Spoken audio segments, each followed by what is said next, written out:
All right, guys, I'm finally back to finish up the content on social psychology. As I mentioned, this is my background, so I just had a harder time here paring things down and trying to limit what I was going to talk about because obviously it's what I know more about. It's the content that I really enjoy as a psychologist. Be finishing out with the last couple topics that we'll be covering, which is going to be aggression, the sort of flip side of the helping or altruistic behavior we talked about last time, and then prejudice and discrimination. So it's an important topic, this issue of aggression. The idea is that as psychologists, we might be motivated to understand some of the worst or most pernicious behaviors that people can engage in, because it's through understanding that we can try and diminish their societal impact.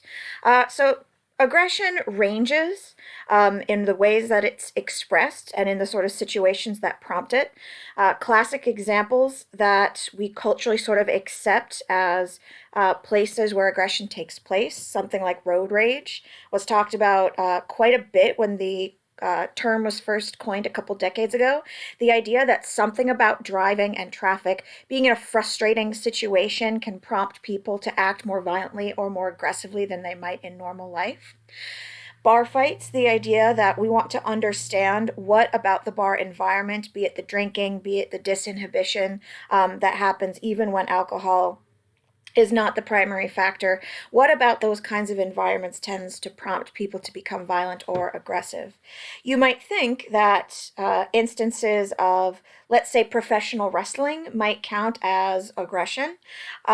Key in talking about aggression, though, is the idea that this is meant to be any sort of violent or antisocial behavior that has an intent to do harm. Now, something like somebody who's a professional wrestler are engaging in ostensibly or what appear to be very aggressive acts, but the idea is that they're inherently not trying to do harm. In fact, pro wrestlers spend a lot of effort and use a lot of skills trying to make sure they don't hurt one another. But still, it might lead one to want to ask the question of what does aggressive media, be it professional fighting or violent video games or violent movies or TV shows, what kind of an effect does that have on people?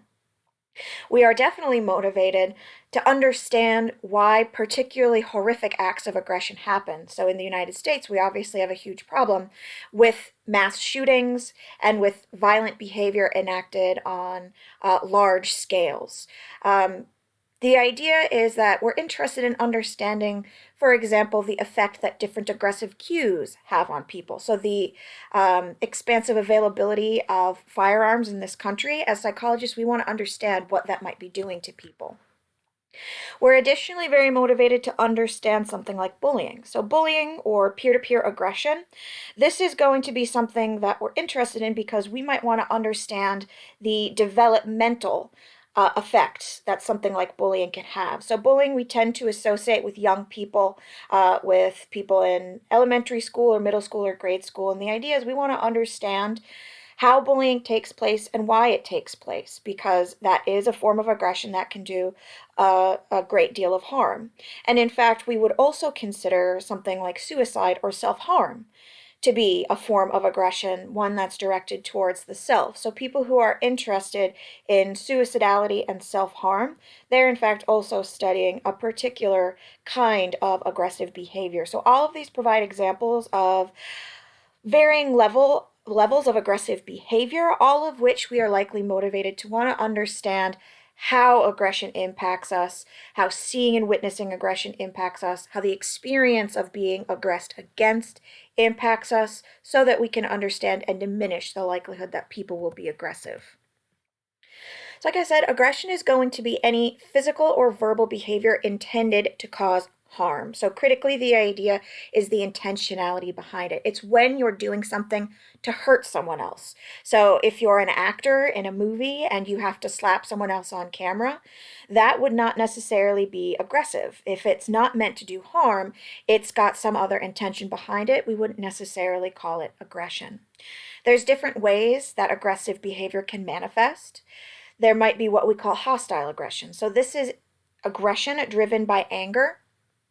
and it's performed as an end to itself. So just when someone is pushed to the brink and they become angry and hostile and lash out, that would be hostile aggression.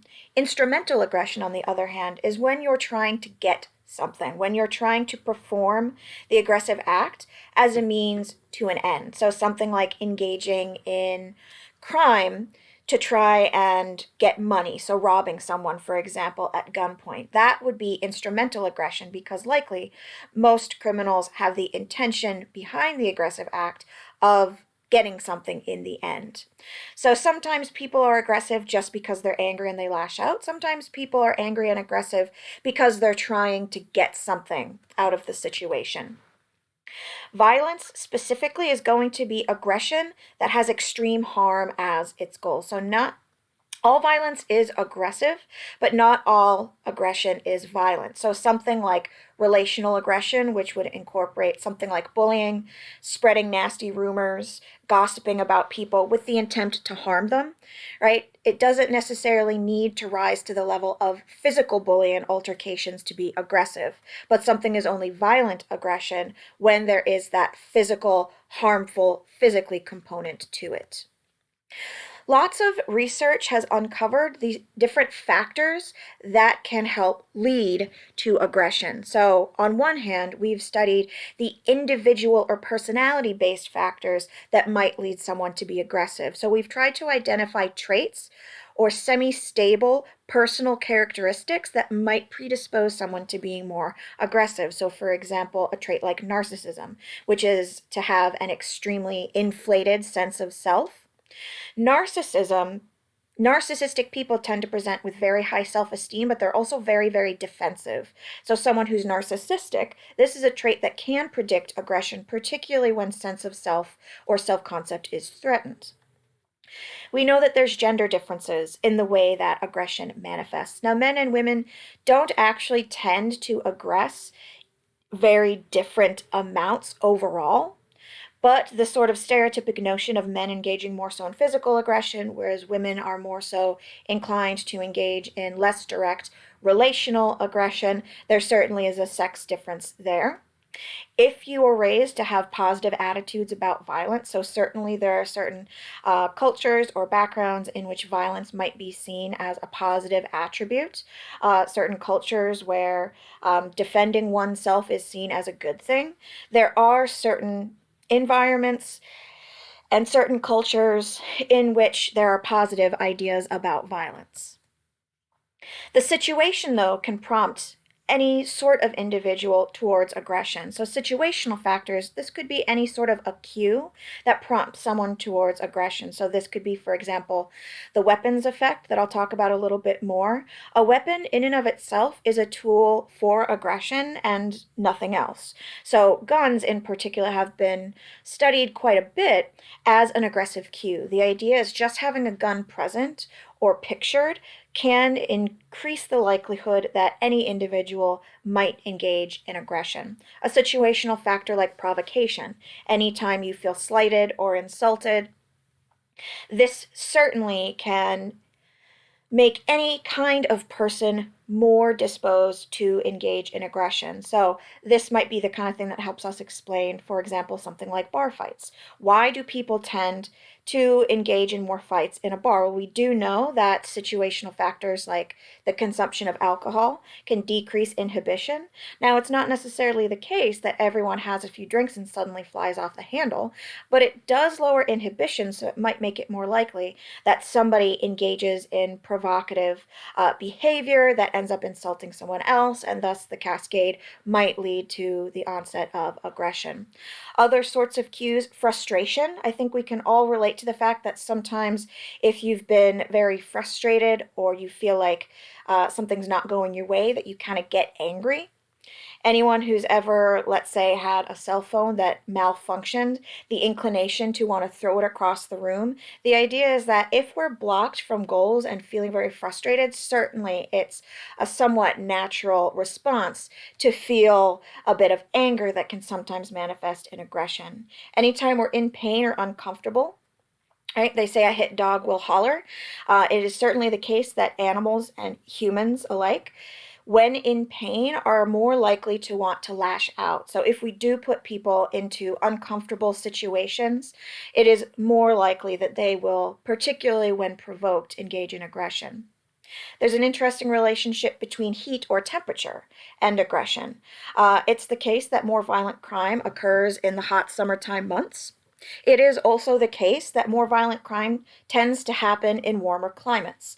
Now, the research is not necessarily or has not necessarily been able to establish that it's the temperature itself that makes people want to act aggressive. It might be the case that more people are out and about in warm weather and in places with nice climates. There's at least some indication that temperature in and of itself can prompt aggression, be it because more people are out and about or because it's a painful and uncomfortable state. Overall, there's lots of research indicating that there is a pretty reliable relationship between temperature and aggression. Drugs, including alcohol, can often lower inhibition. So as I mentioned, this is definitely going to be a situational factor where we see people who might not necessarily be individually inclined towards aggression engage in aggressive behaviors. Group influence. So I talked about de-individuation last time, the idea that when you're in a group of people, you might feel less personally accountable. So group influences can certainly exacerbate aggression. So any sort of looting scenario or rioting scenario, you might see this crowd or group influence induce aggression in people who are not maybe in normal circumstances inclined towards aggression. Exclusion, so being ostracized or bullied, this can certainly lead people to lash out and want to aggress. It's not necessarily the most adaptive response. If we've been excluded, sometimes the natural response is to seek reaffiliation. But sometimes when reaffiliation or being included has been blocked, so if you're continuing to be excluded, at a certain point, most of us will cease the reaffiliation and we might instead begin to lash out. Like I mentioned, aggressive cues have pretty extensively been studied. The idea that certain things in the environment can sort of prompt or prime aggression. So the weapons effect has been pretty substantially studied. The idea that weapons in and of themselves are a cue to aggression because weapons really are tools for aggression, and so that connotation might naturally prompt aggression in people. So research has found that particularly when you combine a series of factors that individually might not be enough to prompt someone towards aggression unless they're a particularly aggressive person. So aggression research overall has found that often it's a combination of situational factors that can prompt a normally not aggressive person to act aggressively. Research looking in a laboratory setting on aggression often will use dependent outcomes that are meant to approximate aggressive responses while not necessarily allowing people to do a ton of harm. So allowing participants to administer some mild shocks to another participant. Typically, the other participant to be shocked is often a Confederate anyway, so no one is actually being harmed. But this research, for example, did find that individuals who had been frustrated from achieving a goal were more likely to administer more shocks to another participant when a gun was present versus when a gun wasn't present. So as you can see, there appears to overall be an effect whereby frustration, you can see both of the bars in the frustration side are higher than on the neutral side. But in particular, you can see that the gun exacerbates the effect that frustration has on aggression. So a few things to note there. Again, frustration as a prompt to aggression, a weapon as a prompt to aggression, and the idea that multiple of these situational factors together are more likely to predict aggressive outcomes overall. This group influence that I mentioned, right, the idea, as mentioned in the group influences section of the lecture, is that groups can influence our behavior quite strongly by reducing our sense of personal and individual accountability. So by reducing your amount of self-awareness and reducing the extent to which you feel you're personally responsible for your behavior can create these mob effects, so rioting and looting. We would consider those to be group aggressive behaviors. And so this de-individuation plus the sort of contagion effect that being in a roiling mob can have on people, definitely can lead to a series of really violent and aggressive behaviors that most non-aggressive individuals would never contemplate doing in normal life. So looting, rioting, and even very harmful behaviors like mass murder or genocide or lynchings. There's a particularly horrible history in the United States of groups engaging in racially motivated lynchings. The idea is that most people who engaged in those behaviors probably didn't necessarily think of themselves as particularly violent individuals. But this de individuation occurs in people and it makes them more likely to engage in those behaviors. Now, I have to say it's important to note that this, in my opinion, doesn't reduce people's accountability. It in the moment makes them feel less accountable, but obviously, people who engage in these horrible behaviors should be held to account. And the idea is being part of a mob doesn't absolve you of your responsibility. Okay, so now moving on to prejudice and discrimination. I would say this goes hand in hand with aggression because this is, again, a manifestation of some of the worst parts of the human experience and of human psychology. So, social psychology can often feel quite heavy and quite dark because we are studying some of the worst aspects of our humanity. I think it's really important to study these topics, though, because in understanding, we can seek to counteract them. So, a lot of social psych research has worked on identifying and understanding how prejudice and discrimination functions so that people can be more aware of them, so that we can start to counteract these inclinations and be better, more tolerant people. So, in the topic of prejudice and discrimination, we start by talking about stereotypes. So, stereotypes go hand in hand with prejudice. They sort of are the lead up to the potential outcome of prejudice and discrimination. So, a stereotype is going to be any overgeneralized belief about the attributes of a particular group. There can sometimes be a kernel of truth in stereotypes, but often they're pretty inaccurate. But a stereotype, once somebody believes it to be true, it is quite persistent. It can be really hard to change someone's mind about a stereotype once they have it firmly held in their belief. Now, it's definitely going to be the case that whenever people have a stereotype about a group and it's an overgeneralization, that they might reasonably encounter an individual from the stereotyped group that goes against their stereotype. Often, people with stereotypes will continue to hold to the stereotype by acting like every person from the stereotyped group who does not conform to their expectations is a mere exception, and that they don't really reflect a truth about that group. So, stereotypes are very, very stubborn and very, very persistent. Now, prejudice, often people who are prejudiced tend to have a host of stereotypes about the group that they are prejudiced towards. The prejudice itself, though, is the negative attitude that typically is accompanied by a behavioral output. So a prejudice is a negative attitude. Some people hold stereotypes that are ostensibly positive about individuals. Let's say, for example, people have a stereotype that women are more nurturing, more inclined to want to give care to other people. Now, this might seem like an ostensibly positive view, but it still sort of paints women into a corner and it sort of puts them in a box that not all women will conform to. Prejudice, on the other hand, is going to be the negative attitude. Now, stereotypes and prejudices are distinct because, again, a prejudice is going to be that negative attitude that often manifests in poor treatment. Discrimination is the actual behavioral component of a prejudicial attitude. So a prejudice is an attitude, a discrimination is a behavior. So the discrimination is going to be that negative behavior that we engage in against the group that we are prejudiced towards. So discrimination is going to be the way you actually treat people.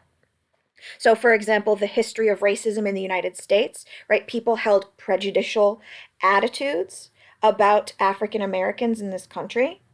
The discrimination, though, would be the Jim Crow laws. It would be the actual discriminatory behavior that was visited upon African Americans.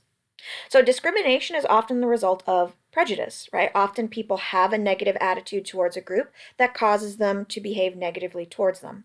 But it's not always the case. Sometimes people can discriminate without necessarily consciously espousing a prejudicial view. It might just be the case that they're trying to fit in. So likely a fair amount of white Americans who engaged in the systematic discrimination against African Americans probably said that they weren't necessarily genuinely holding prejudicial views in their heart, but they were just going along with the law, or they were just conforming to the norm. Now, it again does not absolve someone of that behavior, but it's important to note that again, the discrimination is the behavior, the prejudice is the attitude. Racism and sexism are going to be the most prominent forms of prejudice and discrimination that we see and that we're able to observe in our society. So those are going to be the two kinds that I focus on here. So I'm going to start by talking a little bit about racial discrimination and prejudice. So again, discrimination is going to be a negative and an unjustified behavior visited upon a group and its members.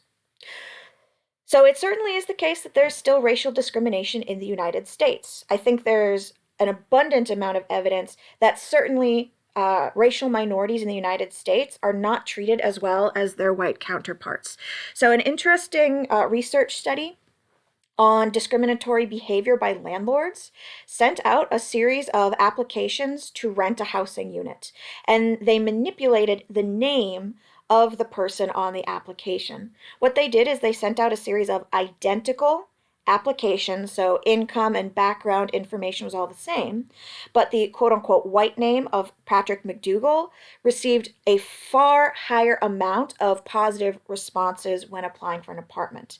A quote-unquote stereotypical Islamic name definitely received a much lower amount of positive responses, and in this research paradigm, the quote-unquote African-American name of Tyrell Jackson received by far the fewest positive responses. This research is shocking and it is striking.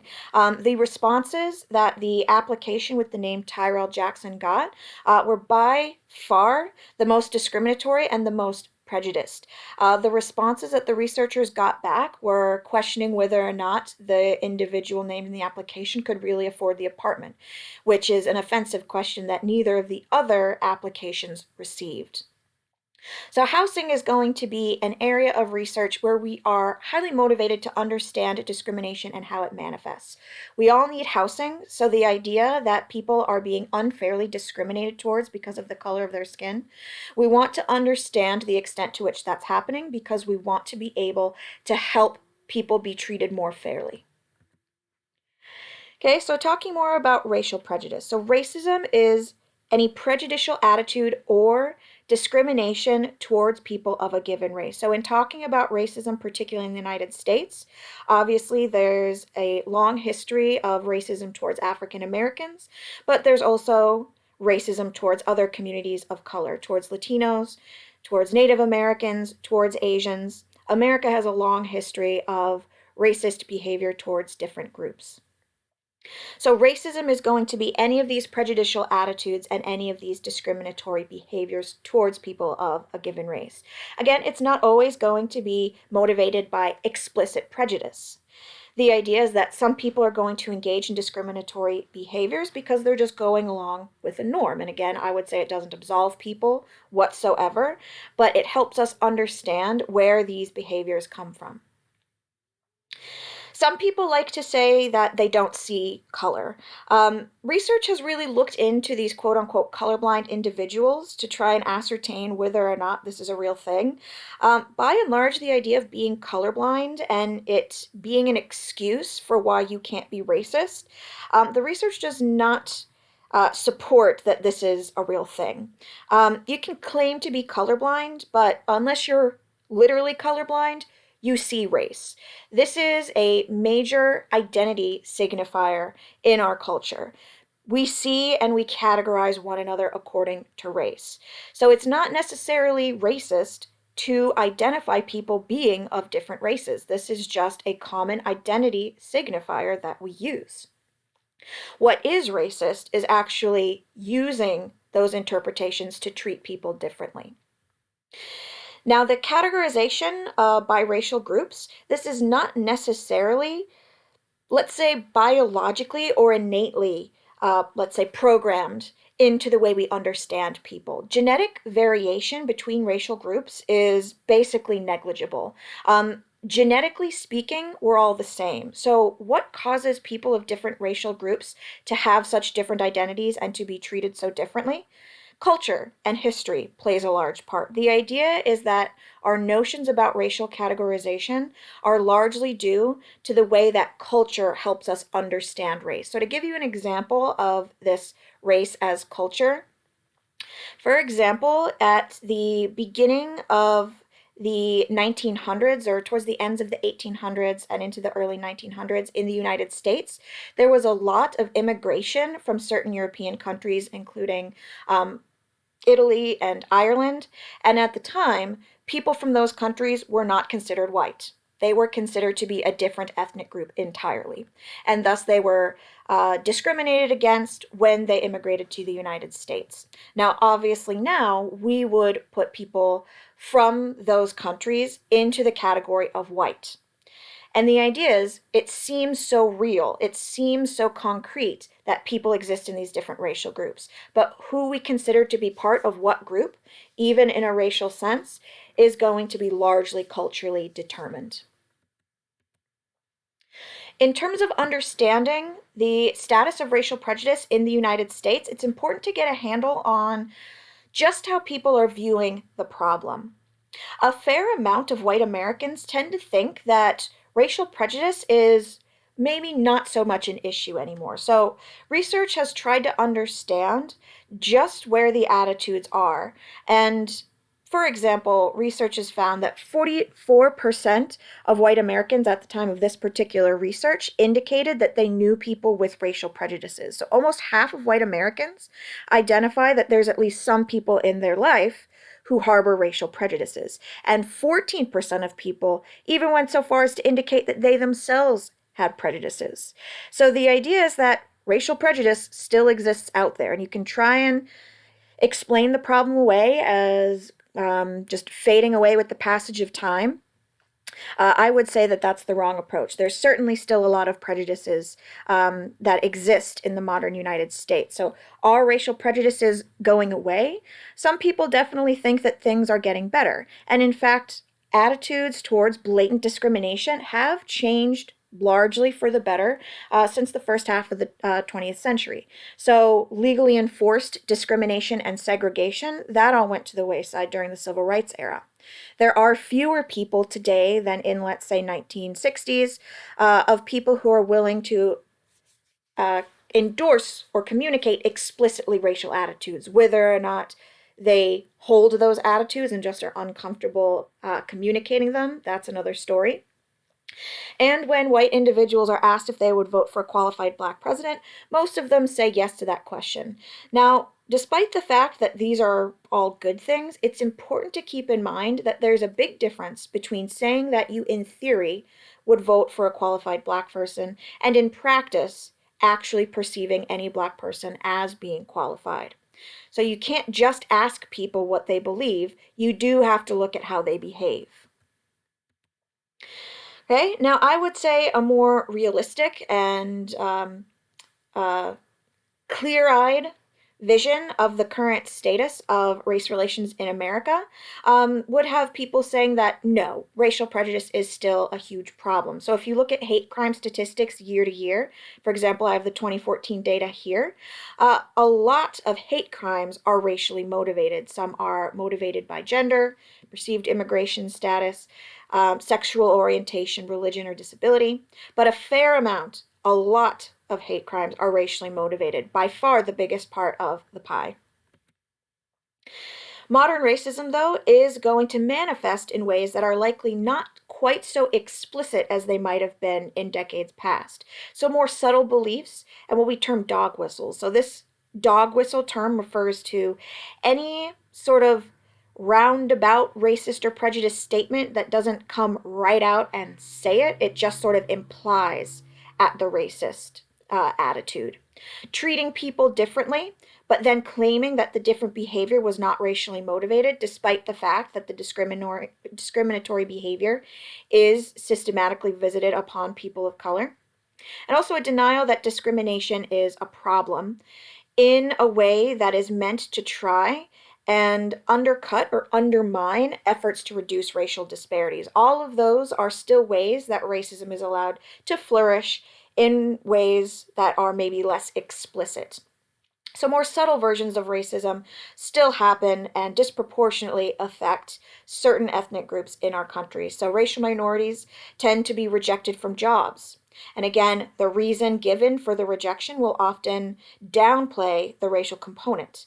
They tend to have harder time finding housing. And certainly, this manifests in the way that communities of color interact with law enforcement in this country. So, people of color are disproportionately arrested for crimes that white people tend to receive reduced sentences for or not be arrested for at all. For example, the amount of drug use between white Americans and Americans of color is the same. Basically, the amount of people who do drugs is the same racial group to racial group, but the representation of minorities in drug-based arrests is far higher and far disproportionate to the amount of people engaging in drug-using behaviors. And the way that prejudice and discrimination manifests in real life, it obviously has the potential to have really damaging and lethal consequences. So, famous examples of ways that people of color have been mistreated, for example, by law enforcement. The famous case of Amadou Diallo highlights just how important it is for us to understand the way that prejudice and discrimination continues to manifest. So Amadou Diallo was an individual who lived in New York City.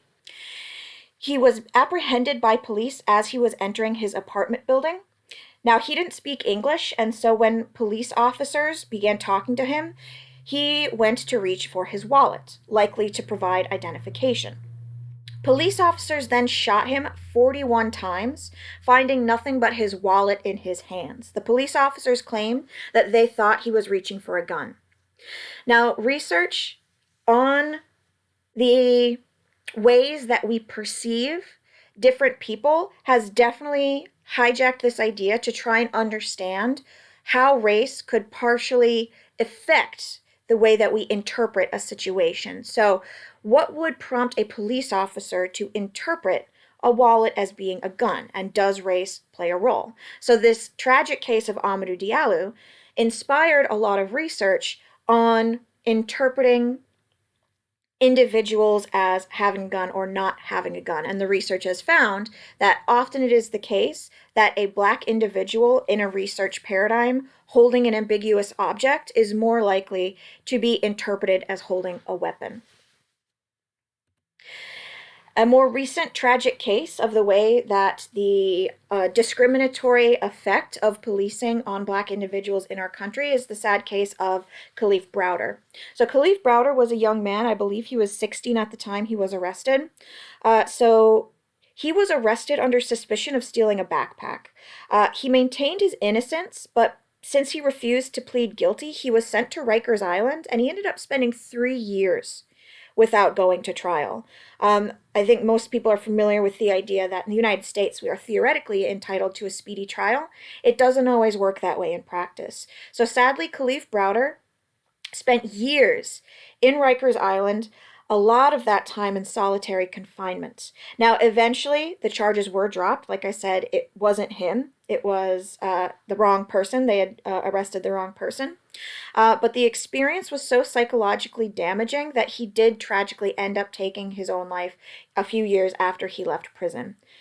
So, what is this to say? It's basically that no matter what your views on the state of prejudice and discrimination on in America at the present point in time, there are still profound ways that individuals of color and African Americans in our country are treated unfairly, and it has the potential to exact vast amounts of harm on them as individuals and as a group. So psychologists continue to be interested in understanding how discrimination plays out so that we can work to undo it, work to help us understand how discrimination continues to function so that we can seek as a society to become more open-minded and tolerant.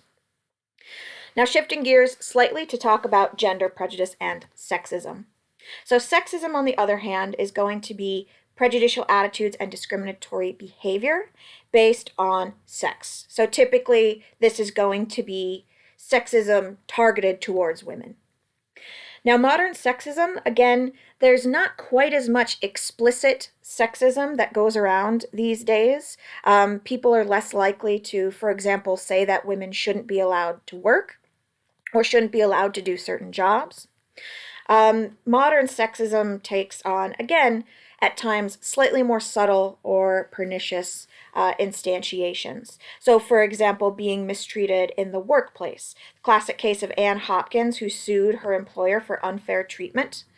And more modern cases, for example, if you all saw the movie Bombshell, that was all about the discrimination that took place at Fox News.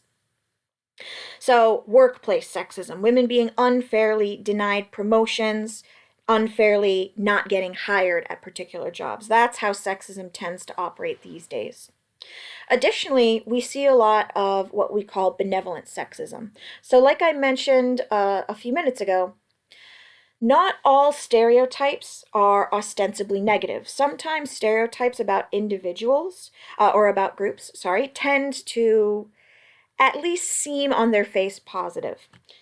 Now, it might be the case that someone might think, for example, that beliefs about women having particular positive attributes is a good thing. You know, that women are better caregivers, better nurturers, that they have a higher moral sensibility, that they're creatures of beauty, whatever it may be. The idea, and what has been studied by researchers who are interested in modern sexism and benevolent sexism, is just how this differential treatment can ultimately manifest in negative consequences despite on its face being positive. So, for example, the idea that women have particular positive attributes, that they're more nurturing, better at caregiving. This might, for example, be partially responsible for the fact that women are often denied workplace opportunities, or that women are more likely to pull more of their weight in child rearing or in maintaining the home.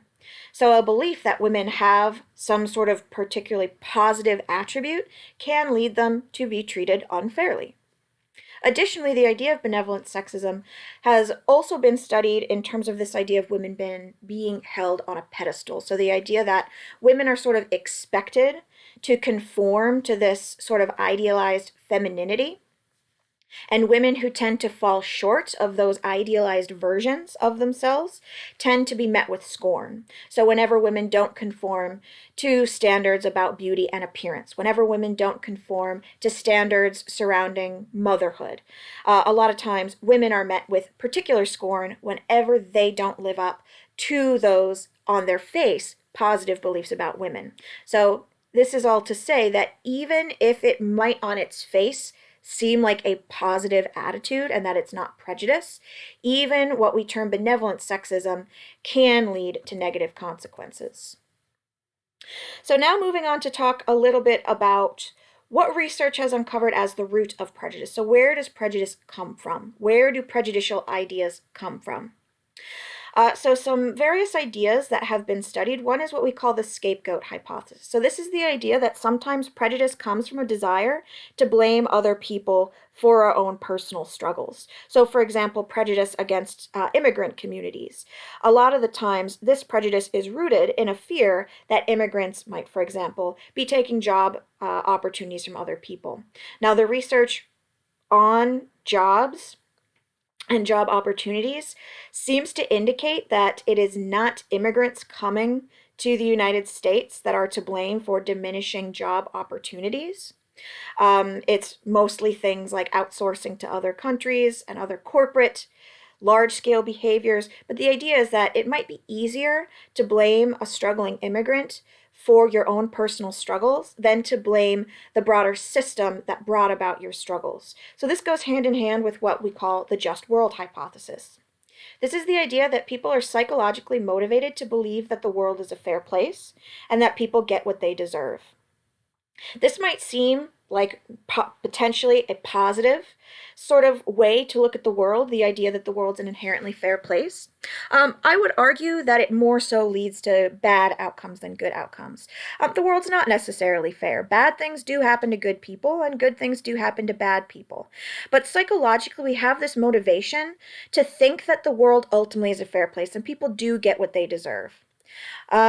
Now, what this psychological motivation to believe in fairness can result in is victim blaming, right? Whenever something bad happens to another people, or whenever a disenfranchised or struggling group in society has struggles, we tend to want to blame them for their own circumstances. Again, it's easier to blame people for their own struggles than to blame an unfair system that caused groups and individuals to struggle. Additionally, this notion of conformity that we've talked about before.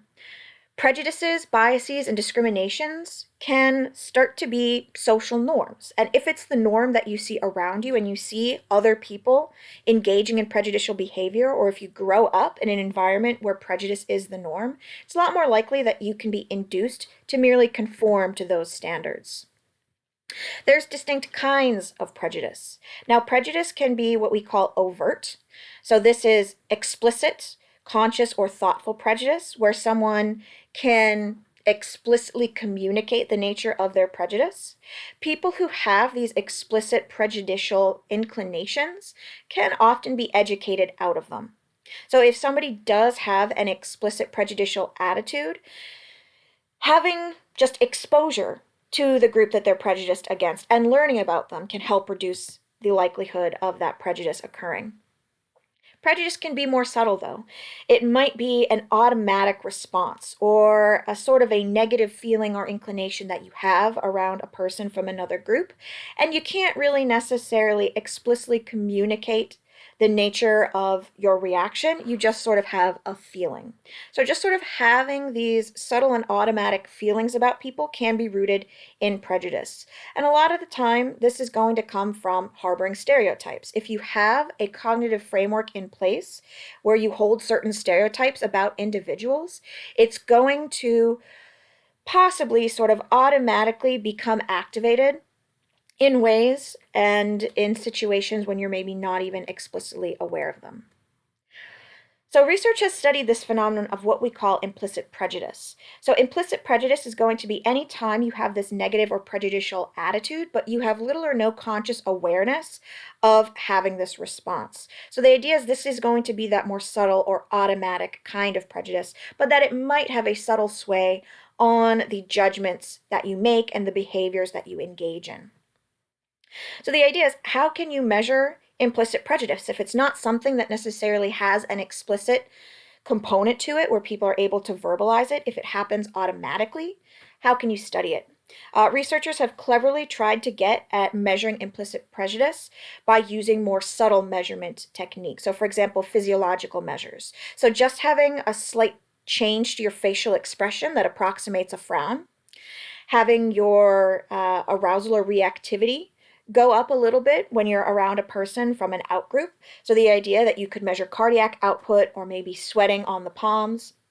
These subtle physiological measures are going to be ways that you can get at people's implicit reaction. And people can't lie when they're just having their physiological measures taken. A really famous measurement tool to help assess implicit prejudice is what we call the implicit association test, or the IAT. And you can actually take the IAT linked there, and you can take the IAT to assess racial attitudes, gender attitudes. There's a whole number of them that are now available. The basic gist of the test is that it measures the speed with which individuals pair certain groups, certain labeled groups, with certain positive and negative signifiers. So for example, if you're quicker to be able to associate the word African American with the word bad, and it's slower for you to pair the word African American with the target word of good, this might indicate a little bit of implicit prejudice. Now the IAT is somewhat controversial. The idea is that you can measure these reaction speed outcomes, but the question is, what are you actually measuring? Are you actually measuring prejudice? If there's not a behavioral component or an explicit component to go along with this implicit association, it's kind of hard for us to even understand what it is we're assessing when we take the IAT.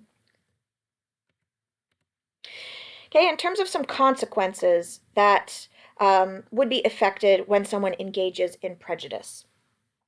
One is that prejudices and stereotypes can lead to what we call self-fulfilling prophecies. So a self-fulfilling prophecy is going to be any time someone perceiving another person has a stereotype or negative belief about them. The different belief prompts the perceiver to change the way that they're treating the other individual, maybe more negatively or more coldly interacting with the target.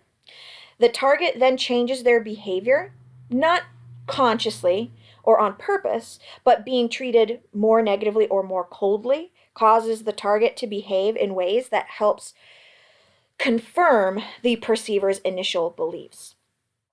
So this is the basic idea of the self-fulfilling prophecy. So research has tried to understand whether or not differential and prejudicial treatment can help prompt the creation of self-fulfilling prophecies. So for example, interview studies have attempted to look at this potential effect. Like I mentioned, one consequence of discrimination is the lack or the lack of availability of job opportunities offered to certain groups who are being discriminated against. So interview paradigms have been used to try and study this. So for example, in this particular study that I'm referencing, a series of studies meant to identify whether or not participants treated interviewers of different races differently, and then seek to understand whether or not that different treatment then had that self-fulfilling effect. So in the first study, they were trying to pin down whether or not participants were treating Black and white participants differently in a mock job interview. What they found was that white participants did in fact treat white versus Black, quote-unquote, interviewers differently. The interview ended more quickly with the Black interviewer.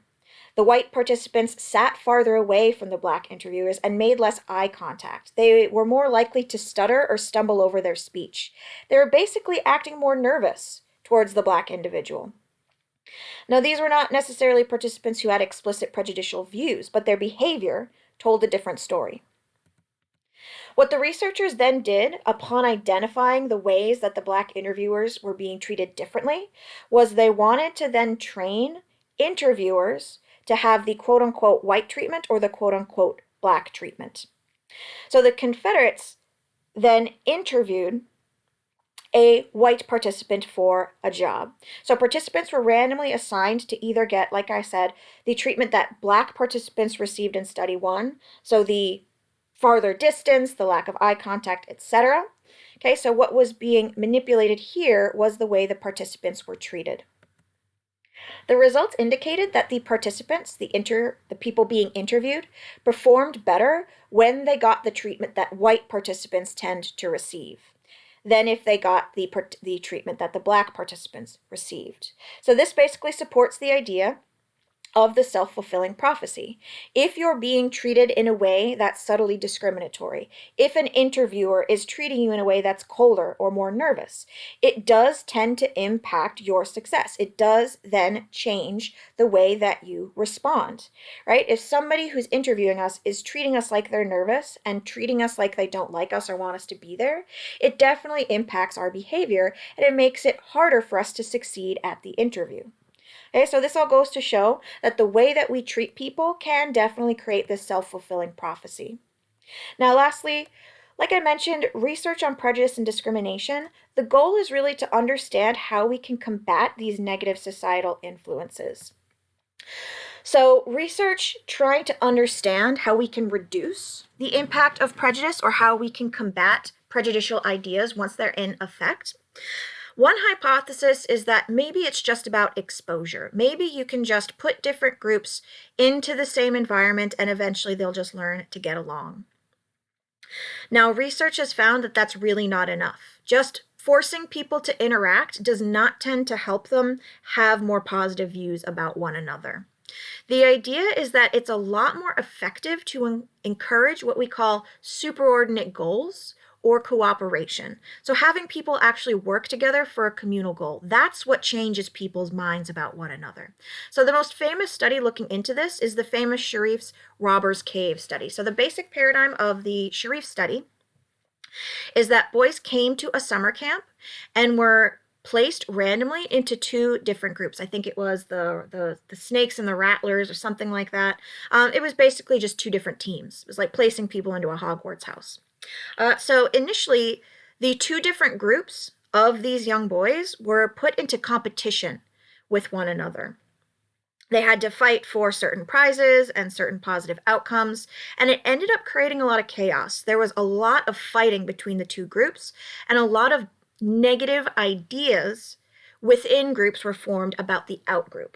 So placing people into groups causes this natural in-group positive sort of an attitude and tend to be a negative outgroup response. Now, the researchers then wanted to combat all of the negativity going on between these two groups of boys. Just trying to put the groups together, just forcing them to share the same space, did not combat the negativity and the aggression happening between the two groups. What they did find was that having the groups work together for communal goals, though, did. So the idea is that mere exposure to another group that maybe individuals have harbored a prejudice towards, it's really not enough. It really takes having people come together and work for communal and collaborative goals. So trying to help people work together in the face of potentially negative outgroup attitudes and prejudice is really trying to get people to work together and work on something where they share a common interest. And that's the best way to combat prejudice. All right, I'm going to leave it there. I will talk to you guys soon. Bye.